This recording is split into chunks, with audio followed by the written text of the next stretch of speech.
10 octobre 1990. C'est en cette fin d'année que débute l'aventure Slam Dunk.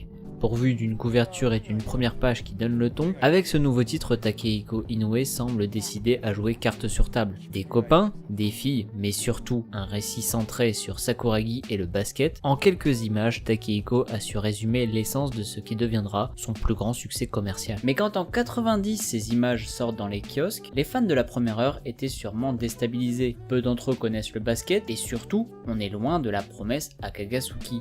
Bien heureusement, à la vue des premières casse-couleurs, les aficionados sont rassurés. On retrouve notre nouveau Yankee préféré dans un univers de comédie romantique lycéenne où le basket est relégué au rang de prétexte scénaristique. En tout cas, dans un premier temps. En effet, Takehiko sait maintenant qu'il doit faire attention au classement de ses premiers chapitres pour éviter l'arrêt prématuré de sa série. Il a donc décidé de ne pas forcer les choses en adoptant une approche plus souple et subtile, qui lui permet de pivoter en cas de besoin. Une tactique qui semble bien fonctionner, car même si on ne connaît pas le classement des 8 premières semaines, le grand nombre de lecteurs ayant envoyé des chansons pour soutenir Sakuragi après son premier échec amoureux semble déjà indiquer un certain capital sympathie pour ce nouveau héros du Jump. Une adhésion qui va petit à petit être confirmée puisque Slam Dunk va progressivement passer de la 10e place à une place dans le top 5 où il va s'installer sereinement et durablement. Alors quelle est cette tactique ?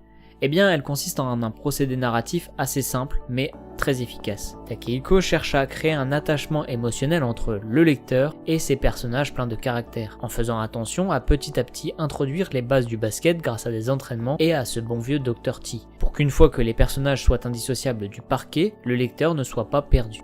En somme, le but est de vous faire aimer les personnages, car dès que vous les aimerez, vous aimerez aussi les voir s'accomplir et s'épanouir dans le sport qu'ils aiment, quel qu'il soit. Tel est le coup de génie scénaristique de Takehiko Inoue.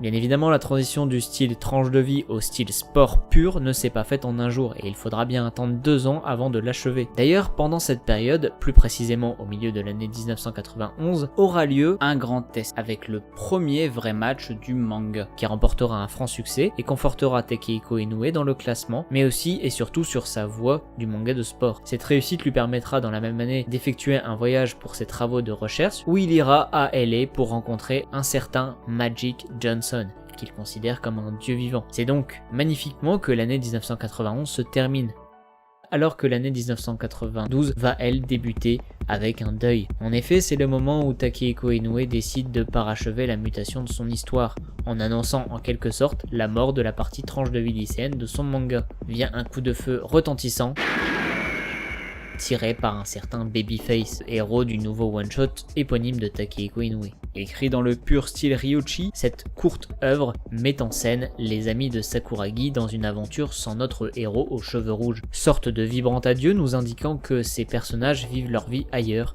et qu'on ne les verra plus beaucoup dans Slam Dunk. Slam Dunk qui quant à lui ne semble pas vouloir arrêter sa course effrénée dans le magazine, pas même pendant l'été 93. Été où une seconde détonation d'une toute autre ampleur est cette fois entendue dans le monde entier. Les gens qui connaissent le basket des années 90 savent à quel événement funeste se rapporte cette déflagration. L'assassinat de James Jordan, le père de Michael Jordan, tué par balle sur une aire d'autoroute par 2 jeunes délinquants. Un véritable séisme dans le monde du basket et un cataclysme dans le cœur de Michael, qui prendra la décision de partir à la retraite en début de saison 1993.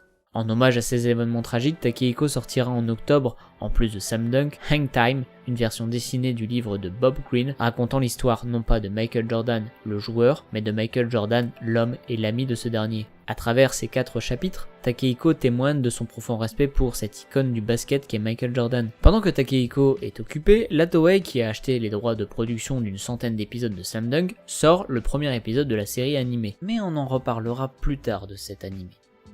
Pendant les années qui suivent, l'œuvre rencontre toujours plus de succès. La Toei en profite d'ailleurs pour sortir 4 films entre 94 et 95.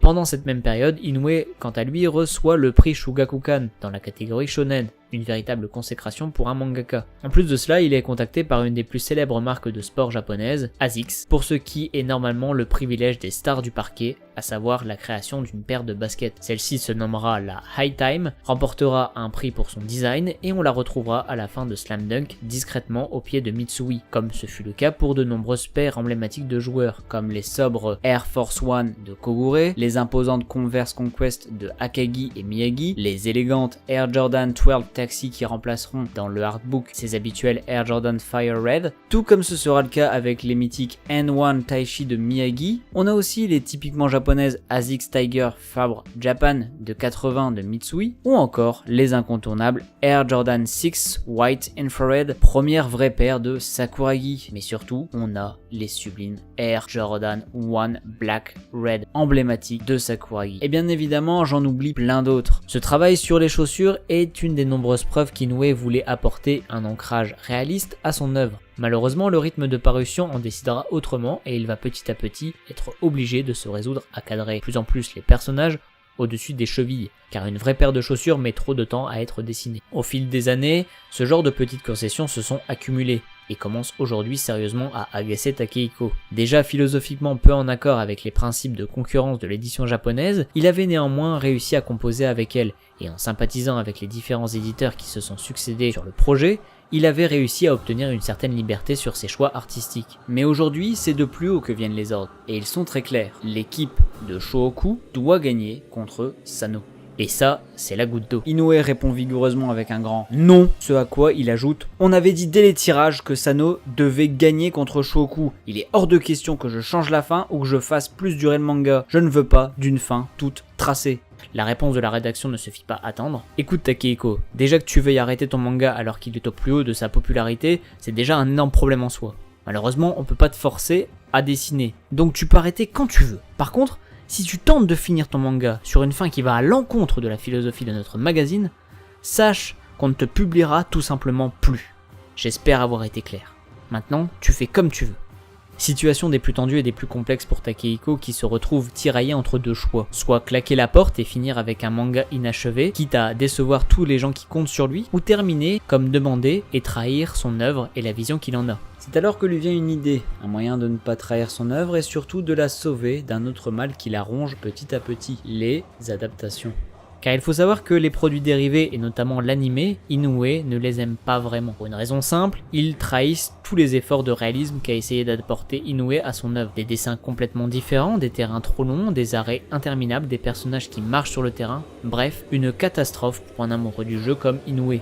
L'idée est donc simple, il accepte de faire gagner Shohoku. En échange, il veut pouvoir racheter ses droits économiques, ce qui signera l'arrêt définitif de tous les films, animés et produits dérivés Slam Dunk. Et après plusieurs discussions et ajout de nombreuses conditions, la Shueisha accepte. Il pourra racheter ses droits à la fin de la publication, même si l'entreprise espère qu'après ce match, il continuera son histoire. Mais finalement, il n'en est rien. Takehiko termine le manga sur un match d'anthologie et une victoire palpitante de Shohoku, que lui-même, finalement, trouve fantastique. Il pense même qu'il ne pouvait pas faire meilleur match que celui-ci. D'ailleurs, après ce match, c'est abruptement qu'il annonce la défaite de l'équipe dans la phase suivante.